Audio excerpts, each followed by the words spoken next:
प्रभु का पावन पवित्र नाम। जय गुरुदेव। बाबा जय गुरुदेव जी महाराज का कहना है शाकाहारी रहना है। बाबा जय गुरुदेव जी महाराज का कहना है शाकाहारी रहना है। तन मन करता कौन खराब, कांदा मछली और शराब, क्या खाने से होगी भलाई, साग सब्जी दूध मलाई, दिया फकीरों ने संकेत, कब्रिस्तान नहीं आके ये हाथ जोड़ कर विनय हमारी, हो जाए सब शाकाहारी, शाकाहारी हो जाओगे, बीमारी से बच जाओगे। बाबा जी का एक निशाना अच्छा नया है, समाज बनाना, बाबा जी का एक सवाल, अच्छा नया समाज बना, बाबा जी का एक सवाल जीवों जीवों को को मत मत, करो हाल, बाबा जी की अर्जी है, आगे आपकी मर्जी है। जय गुरुदेव। जय गुरुदेव। सर्वत्र विराजमान अनंत ब्रह्मांड में व्याप्त घट घट में रमण कर रहे युग मसीहा परम पूज्य स्वामी जी महाराज के करोड़ चरणों में पहुंच करा अपने संगतों के बगिया के रखवाले श्रद्धेय महाराज जी को कोट कोट प्रणाम। दूर दूर से इस कार्यक्रम में पधारे हुए मालिक के प्यारे दुलारे सभी प्रेमी भाई बहनों को सादर सा प्रेम जय गुरुदेव। एक बार पुनः बगनी ग्राम के सभी धर्म प्रेमी भाई बहनों से हाथ जोड़ करके हम विनती और प्रार्थना कर रहे हैं। प्रेमियों, आज आप सब थोड़ा सा समय जरूर निकालें। देखा, ये संतों महात्माओं फकीरों का जो पैगाम होता है, संदेश होता है, इसको सुनने से बहुत बड़ा लाभ मिलता है। सत्य का जो संदेश है वास्तव में सत्संग में ही प्राप्त होता है। इस आंख से हम आप जो देख रहे हैं उसी को हम आप सत्य मान रहे हैं।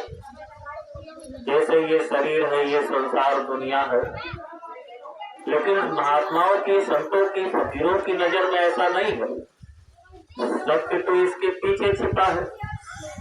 जैसे देखो, ये शरीर चल रही है, बोल रही है, सुन रही है, देख रही है, जितने भी इसमें छोटे बड़े अंग लगे हैं सब अपना अपना काम कर रहे हैं। लेकिन ये कब तक काम करते रहेंगे? ये शरीर कब तक चलती रहेगी? जब तक चेतन आत्मा इसके अंदर रह रही है। जैसे इस किराए के मकान से ये जीवात्मा निकल जाएगी, एकदम शरीर ये धड़ाम से जमीन पर गिरेगी और सारा खेल उसका खत्म।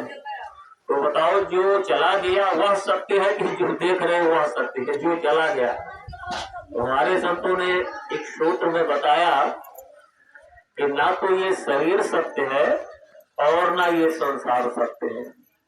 सूत्र क्या लिखा? ब्रह्म सत्यम जगन मिथ्या जीव ब्रह्मयो ना परा। आत्मा और परमात्मा, इन दोनों को छोड़ करके बाकी कोई चीज सत्य है ही नहीं। परमात्मा भी अविनाशी है और जीवात्मा भी अविनाशी है। रामायण में गोस्वामी जी महाराज ने लिखा, इस आत्मा के लिए ईश्वर अंश जीव अविनाशी है। ये जीवात्मा क्या है? ईश्वर अंश है। और कैसा तक इसको संतों ने बताया? अविनाशी। नाशी नहीं, नाशी का मतलब होता है जिसका नाश हो जाए। अविनाशी, जिसका कभी नाश होता ही नहीं। यह तो एक शरीर से दूसरे शरीर में जो है प्रवेश कराया जाता है। काल और माया के देश का एक रोटेशन है, एक क्रम है कि जब तक यह जीव काल और माया के देश में फंसा रहेगा तब तक इसका जो ये जन्म मरण का क्रम है, शरीरों के बदलने का जो क्रम है, ये चलता रहेगा। जैसे हमारे यहाँ के अड़ोस पड़ोस में तमाम पक्षियां होती हैं, पक्षियों को देखा होगा, कभी इस पेड़ पर, कभी उस पेड़ पर, कभी उस पेड़ पर, कभी इस बाग में, कभी उस बाग में, जहाँ मर्जी उड़ करके यहाँ से वहां चली गई। ऐसे हमारे संतों ने इस जीव को बताया।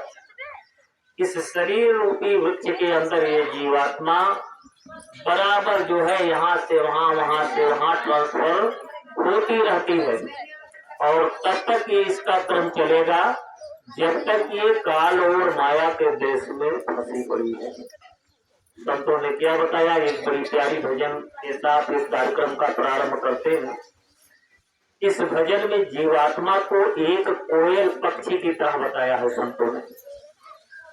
पियाल मस्त कोयलिया, आल मस्त कोयलिया, हे हो बने बने उड़त फिरे। जैसे पक्षी है एक डाल से दूसरे डाल, एक जंगल से दूसरे, ऐसे ये जीवात्मा रूपी कोयल जो पक्षी है जिसको ईश्वर कहा गया, एक शरीर से दूसरे में, दूसरे शरीर से तीसरे में, भगवान श्री कृष्ण ने इस शरीर को एक वस्त्र, एक कपड़ा बताया। वसांस जीर्णानि यथा विहाय नवानि गृह्णाति नरो अपराणि, तथा शरीराणि विहाय जीर्ण अन्यानि संज्ञाति नवानि दे। अब आप विचार करो कि बचपन से लेकर के आज तक इतनी उम्र हो गई तो कितना कपड़ा हम लोग बदल चुके, कोई गिन करके बता सकता है? अब इतना बड़ा कपड़ा हम लोग जब इतने बड़े थे तब पहनते थे, कोई नहीं बता सकता कि कितना कपड़ा हम लोगों ने चेंज कर दिया। ऐसे इस जीव के बारे में भगवान बता रहे हैं कि जैसे जीवन में तमाम वस्त्रों को लोग बदलते हैं, ऐसे यह जीव जब से काल और माया के देश में आया पता नहीं कितनी शरीरों को बदल चुका। और आगे ये चलता रहेगा। कब तक चलता रहेगा? जब तक यह जीव भजन भक्ति करके अपने निज धाम सत्यलोक नहीं पहुंचेगा। तो वही इस प्रार्थना में है भजन में कि अल मस्त कोयलिया, आल मस्त कोयलिया, हे हो बने बने उड़त फिरे, वो तो दुविधा के मारे, वो तो दुविधा के मारे, रात दिन ओ तो कुहू की मरे। अब ये दुविधा क्या चीज है? और दुविधा है भ्रम। तो स्वामी जी ने रामायण में इसको लिखा है। पहले तो ये चौपाई लिखा, मोह सकल व्याधिल कर मूला। मोह माने अज्ञानता होती है, यानी असत्य को ही सत्य जो समझ ले वह समझो अज्ञानी है। फिर आगे लिख रहे हैं कि हो ये विवेक मोह भ्रम भागा। मोह ने सबसे पहले किसको पैदा किया? भ्रम को। भ्रम क्या है? जैसे कभी कभी आप रास्ते में या हम जा रहे हो और थोड़ा डार्कनेस यानी अंधेरा हो, तो अंधेरे में पतला कोई रास्ता है और उस रास्ते पर अरे भैया बोलो कम आप लोग, भंडारा जरूरी ना बा, आत्मा के भोजन जरूरी बा। भंडारे खाट खाट जो दाल भात रोटी तरकारी तो 28वां कलयुग लाग गए। जीवात्मा बेचारी कभी पेट भर भोजन भोजन। जीवात्मा की खुराक क्या है? सत्संग है, सेवा है, सुमिरन है, ध्यान है, भजन है, भक्ति है। तो इस पर गौर करना चाहिए। जो भी रूखा सूखा मिल जाए उसी में संतोष। रूखा सूखा खाई के ठंडा पानी पियो, देख पराई क्यों पड़ी, मतलब चाहे जीव। मतलब है अंग्रेजी में कहा है greatness is very bad thing, यानी लालच जो होती है बहुत बुरी बलालच होती है। इसलिए ज्यादा ध्यान भोजन पर नहीं, सत्संग पर दो। इस सत्संग का असली अर्थ होता है सत धन संग। सत्य क्या है? वह मालिक है और यह आत्मा है। यही दोनों सत्य है। सत्य माने सत्य। अगर इन्हीं दोनों का मेल हो जाए, दोनों एकाकार हो जाए, एक में मिल जाए तो समझो सत्संग हो गया।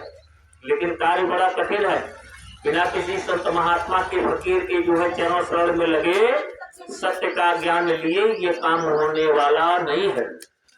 भागवत का जो पहला लेसन है, पाठ है, वह शुरुआत में कहाँ से शुरू होती है? भागवत ज्ञान वैराग्य और भक्ति से। ज्ञान और वैराग्य जो है ये भक्ति के दो पुत्र बताए गए। कलयुग में जो है ये दोनों बेचारे इतना जर्जर हो गए बेहोश। अब इनके अंदर बल कब आएगा? इनको जब खुराक आप दोगे।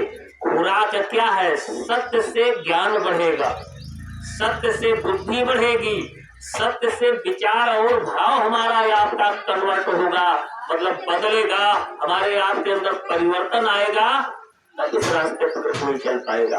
और यह सत्य का ज्ञान एकमात्र केवल संतों ने बताया सत्संग में ही मिला करता है। ये संत महात्मा फकीर बड़े ही जानकार होते हैं। तो यहाँ भजन में दुविधा की जो बात आई है, भ्रम के कारण दुविधा फंस गई। हमारा आपका जो मन है, जो बुद्धि है, जो चित्त है, ये कहाँ फंसा है? इसी संसार में। अब पता नहीं, लोग सोचते हैं भाई सत्संग में जो बताया जा रहा है वो सही है कि गलत है। अब देखा तो नहीं है अभी, क्योंकि उस रास्ते पर चले नहीं। तो जो दिखाई दे रहा है उसी के प्रति हमारा आपका प्रेम है, मोह है, खिंचाव है, उसको हम आप छोड़ना नहीं चाह रहे हैं। इसी को हमारे संतों ने दुविधा कहा। आगे बता रहे हैं कि जब ले दुविधा ना छूटे, जब लग दुविधा ना छूटे, तब तक माया के जाल पड़े। यह माया क्या किया? हमको आपको जीव को मोह निशा में सुला दिया। अब माया क्या है? माया तो वास्तव में एक चेतन शक्ति है, लेकिन यहाँ माया नहीं है, यहाँ माया की छाया है। और छाया के पीछे ये जीव जो है दौड़ रहा है। छाया माने परछाई। अभी इसी धूप में खड़े हो जाइए तो आपकी शैडो, आपकी परछाई, आपकी छाया आपको दिखाई पड़ेगी। मेरी ये छाया है, परछाई है। लेकिन लाख कोशिश करो कि हम अपनी परछाई को पकड़ करके, और यहाँ धूप लग रही है ना, उठा करके छाया में यहाँ ला करके रख दे, पकड़ नहीं पाओगे, क्योंकि छाया पकड़ में आने वाली चीज नहीं है। और संतों ने यहाँ की चीज को छाया क्यों बताया? जिस दिन हम आप यहाँ से चलेंगे, इस पिंड को छोड़ करके निकलेंगे, हमारी आपकी जिस दिन विदाई होगी, जरा गौर करेंगे इस दुनिया से जाते समय दुनिया बहुत दिनों से चल रही है, कोई कुछ ले जा पाया? नहीं। सारी चीजें तो एक झटके में छूट जाती हैं। जैसे रात में कोई सपना देख रहा हो, ऐसे ड्रीम, स्वप्न, तो सपने में बहुत कुछ दिखाई पड़ता है, लेकिन जैसे आंख खुली पता चला रे कहीं कुछ नहीं, मैं तो चारपाई पर पड़ा हूँ, सपना खत्म हो गया। तो रात वाला सपना हम लोग कैसे देखते हैं बताइए? जब दोनों आंखें बंद होती, ठीक है, दोनों आंख बंद है, सपना देख रहे हो, और जैसे आंख रात में खुली सपना खत्म। लेकिन ये जो दुनिया का सपना है, महात्मा समझाते हैं, यह कैसे देख रहे हैं हम लोग? आंख खोल करके।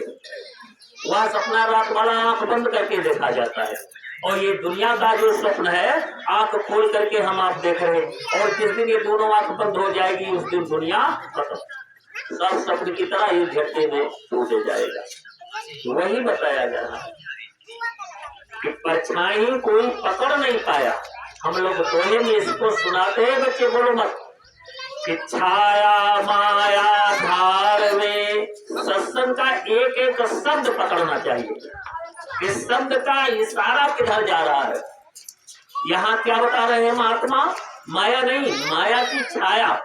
छाया माया धार में बहे सकल संसार, बचना है तो गुरु कहे कि पकड़ो हमार। हम आए वही देश से जहाँ तुम्हारो धाम, तुमको घर पहुँचावना एक हमारो काम। चौराहे चढ़ देखिया कि सब जग जाता भाग, कहाँ आए कहाँ जाएगा कोई न पूछत बात। सन्मुख नदिया में सभी बहा जात संसार, पर गुरुमुख कैसे बहे जिनके गुरु पतवार। जब पतवारिनी इस जीव की डोर को कोई संत पकड़ लेते हैं तब उसकी संभाल करने का पूरा जिम्मा ले लेते हैं। संत एक बार जब जीव को पकड़ लेते हैं छोड़ते नहीं है जब तक पार नहीं कर देंगे। बहुत पुरानी घटना है। एक सेठ जी थे तो बहुत माइजर थे, मतलब कंजूस थे। जीवन में ना तो कभी कुछ दान पुण्य किया, ना कभी कथा भागवत में गए, ना कभी सत्संग में गए, लेकिन पूर्व जन्म का कुछ संस्कार था उनके अंदर। और रामायण कह रही है कि किस जीव को महात्मा मिलते हैं जिनके अंदर कुछ संस्कार होता है सत्कर्मों का।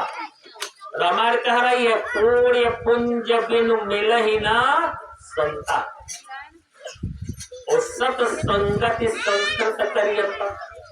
पुण्य पुंज, अगर सत्कर्म कुछ नहीं किया हमने आपने तो संत कैसे मिलेंगे। यही सत्कर्म संत से ले जाकर के जोड़ता है। यह भी भक्ति का ही एक पार्ट है, एक चरण है। पुण्य पुंज बिन मिलन न संता।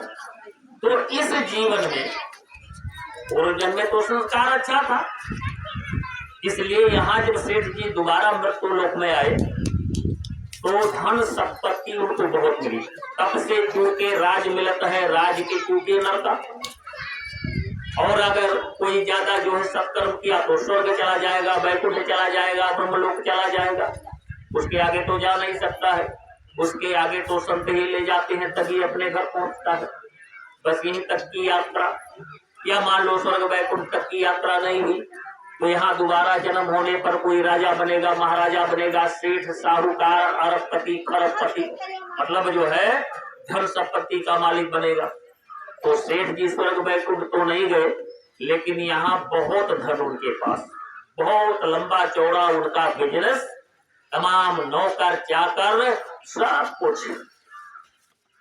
एक दिन एक महात्मा जी याद हुए तो बाबा जी दुकान के ऊपर चढ़ गए।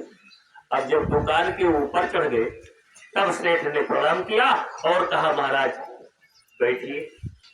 मसलन लगा था, कुर्सी सोफा, बैठ गए बाबा जी। बातचीत होने लगी तो गुरु महाराज की वाणी सुन करके सेठ का जो मन था वो बदल गया, भाव विचार बदल गया। संत के सामने कोई भी जीव पड़ जाए ना चाहते हुए भी उसका भाव विचार बदल जाता है, क्योंकि इनके अंदर सुपर पावर होता है। जैसे आग है, अब तो गर्मी का महीना शुरू हो गया, लेकिन ठंडी में हम लोग क्या करते थे, सुबह शाम कौरा तपता काटते थे ना जला करके। ठंडी लगती थी तो हाथ पैर सेकते थे।